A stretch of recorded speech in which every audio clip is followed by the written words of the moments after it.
ఈరోజు ఉదయం 2:30-3 గంటలకి మా అత్తగారు ఇక లేరు అన్న వార్త వచ్చిన తర్వాత అరవింద్ గారేమో బెంగళూరు వెళ్ళారు.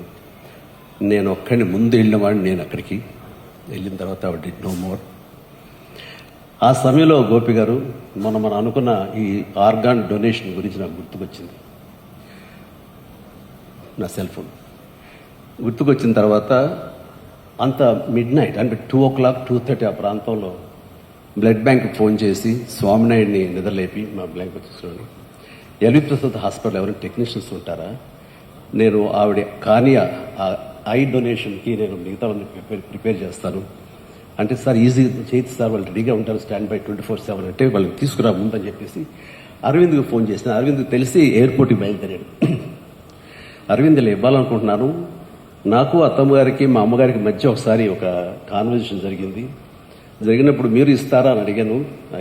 అన్నప్పుడు బాబు కాలి బూడిదైపోయి వస్తాం కదా, అయిపోయి దానికి చచ్చిపోయి ఉంచుకుని ఏం చేస్తాం, అలాగే బాబు నీ ఇష్టం అన్నారు.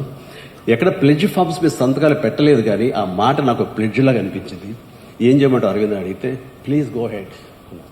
సో ఎర్లీ మార్నింగ్ అది తీసి నేను హాస్పిటల్కి వెంటనే పంపించాను.